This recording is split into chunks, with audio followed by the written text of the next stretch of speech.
Hey yo Islanders! Welcome back to another episode of Islander Robotics, where today we're going to be talking about the glorious world of insertion sort. So sit back, relax with your favorite snack, and let's get started, shall we? And also, before we continue on, special thanks to all of my subscribers. You guys are honestly the best ever, and I'm so happy that all of you are subscribers.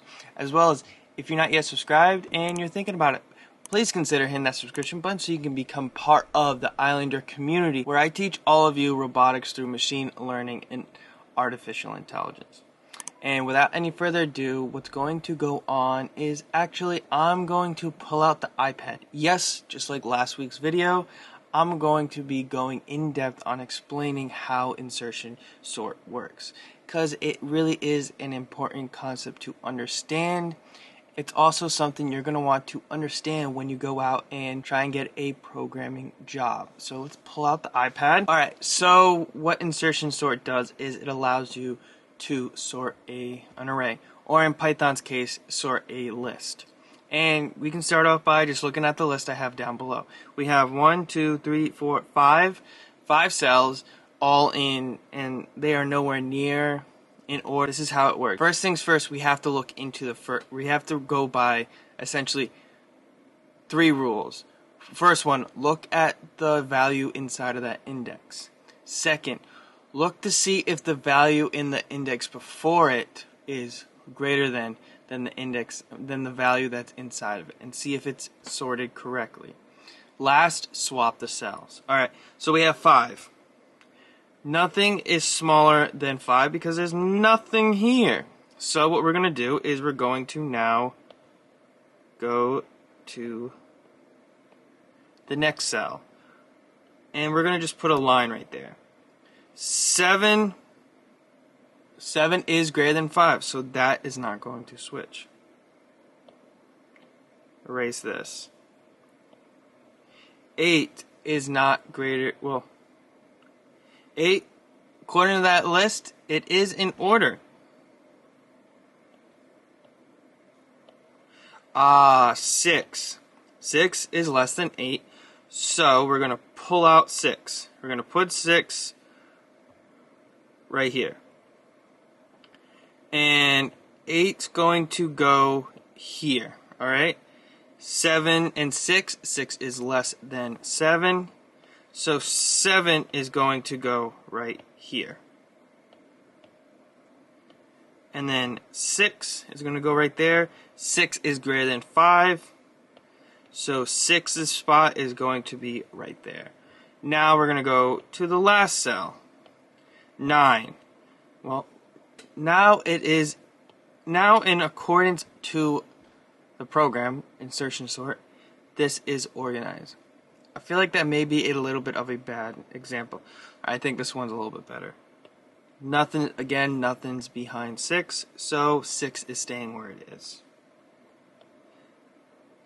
Put the line right there. 5 is less than 6, so 5 and 6 are going to swap. Put you right here. Take 6, go right here. Now, nothing's behind this cell. So essentially 5 is going to go right there.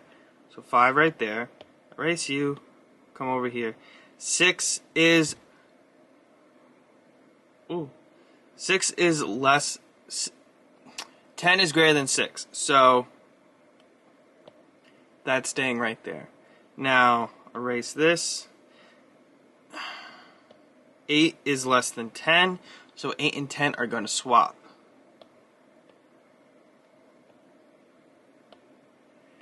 10, 8.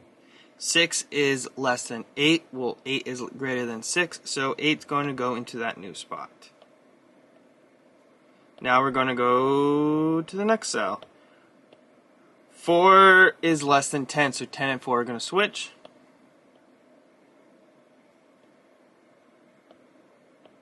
10, 4.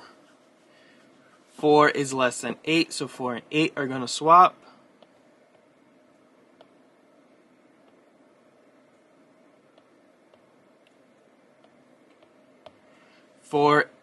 6 is greater than 4, or 4 is less than 6, so 6 and 4 are going to swap.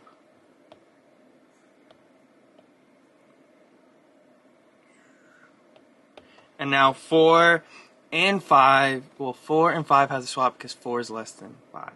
So, delete, delete, 5, 4. Now notice, 4 went from where 10 is right now, and it went all the way to the end. Alright? Now, this is the last cell. Right there. 10 and 1 have to swap.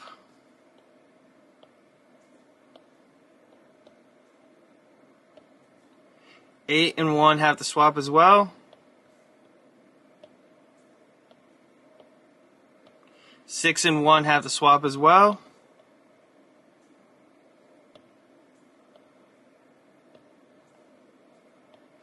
Five and 1 have to swap as well.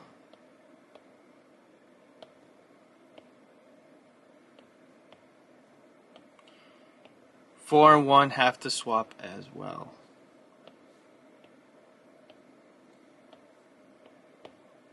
There we go. We got another sorted array. Now, we're going to start up some nice, cool, and refreshing time-lapse music while I go into high-speed mode and start up a insertion sort code. So I'll see you all in a few seconds.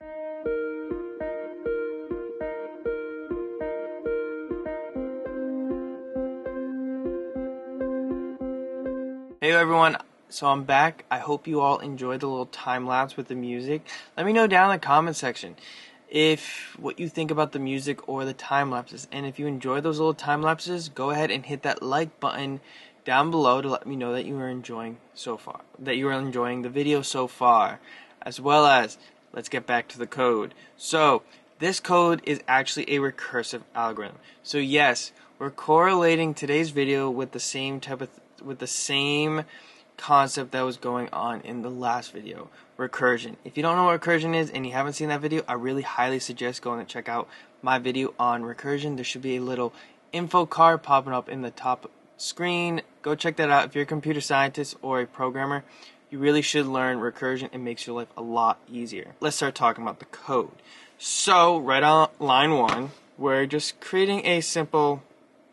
literally just creating a simple function definition inside of Python, where we have insertion sort REC, recursion, and we're passing in array or a list. Well, in Python it's a list, and a number. This number is going to be essentially what keeps us from going on for infinity. And this is our base case for our recursive call, where we're going to be saying if number is less than or equal to 1, we want to return. Alright, we don't want this thing going into negative numbers because there's no negative indexes inside of our little list. Alright, so right after that we're going to go to line 4, where we're going to actually make the recursive call for the function. Yes, we're doing this a lot earlier than most people would think you would want to do it. But remember, placement inside of a recursive function plays a huge factor when you are doing these functions. A huge factor. It can make or break a recursive function. Underneath that line, this is when we start manipulating the code to do to start sorting the array. And we're just going to say the last, which is last element, is going to equal number minus 1. So remember, indexes within any programming language is not solid numbers. So say we have 5 indexes.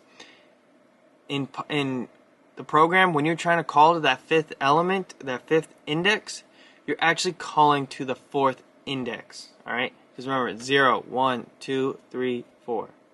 Alright? That was 5. After that, we're just going to say j is equal to the number minus 2. Because we don't really care about... So we already have the value at the last index.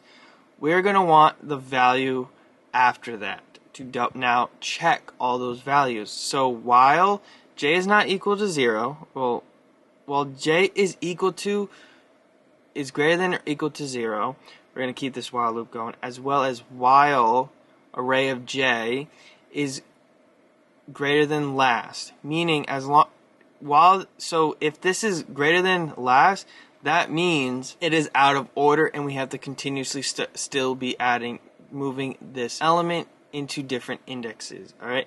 And then this is just simply swapping at j plus 1, we're going to switch with j. Because remember, we want to switch them so that they get into order. And then this is just on line 10, my mouse wants to work. On line 11, we're saying j minus equal 1, right? Which is essentially the same thing as saying j equals j minus 1, right? That is so that this file does not continue on forever, okay? Because eventually that number will hit 0. After that, underneath this while loop on line 13, we are now officially swapping the final elements, alright, to double check. We're now officially swapping those elements to get them into order, alright? And right down here we have a simple list that's got 7, 3, 10, 2, 5. We're calling insertion sort. Insertion, and so what we want for number is actually going to be the length of this insertion list. Alright? And we're just going to print it right here. Control R, as you can see, 2, 3, 5, 7, and 10. Notice how it doesn't matter where these things are, your algorithm will figure out where it's supposed to go and then swap those indexes. That's how you know your program is working properly. Now, if this does not make sense to you, there is actually a simple way to do this, and I'll be showing all of you that in 3, 2, 1.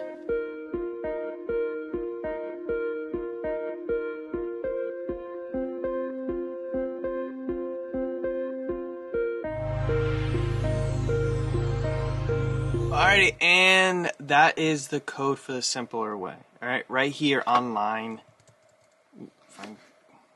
21. This is the non-recursive way. So this is, I guess you could call this a simple way or the normal way, depending on how you want to call it. But if you may notice that there are actually a lot of similarities between the two. Now, this is what I was talking about in the last video where I was saying recursion and while loops or for loops can be interchanged. If you can use a while loop or a for loop, chances are you can also use a recursive function in its place. And really that's what's being shown here is on line 22 is the same equivalency of what's going on right here. Alright? From line 2 to 4. So the way you got to think about is, if you want to save time and if you want to save time, not necessarily patience, but if you want to save the amount of time that your program is going to be running, then I suggest using a recursive function. Now, with that being said, I'm going to continue on from what's going on on line 22, basics for loop. Line 23, you're going to notice a lot of similarities between the simpler version and the more complex version. The only real difference is that this for loop right here on line 22 and this from line 2 to 4. So after that, we're setting current equal to the value of I, and then j is equal to I minus 1. Alright, that is so that when we start doing the swap on line 25 to 27, I guess you could say copy and paste 9 to 11 because they are basically the same. Well, they are the same, just different syntax. The only difference is the value that we're looking at. So right here we're looking at if array is greater than last, if current is, actually basically they're the same, but you are looking at different retrospects. Alright, and really there's going to be no difference. They're the same exact values, and I just really want all of you to see that they both will produce the same results. Alright, so Control R, run it, and 2, 3, 5, 7, 10 is coming from the recursive version, as well as 2, 3, 5, 7, 10 is coming from the normal. Alright, so that is all I got on insertion sort. But before you sign off, I did not forget, we still have to go over the Fibonacci effect. So I'm going to go into time-lapse mode real quick. This is going to be a very fast time-lapse mode because there's really not that much line to be doing. So I'll see you all in a couple of seconds.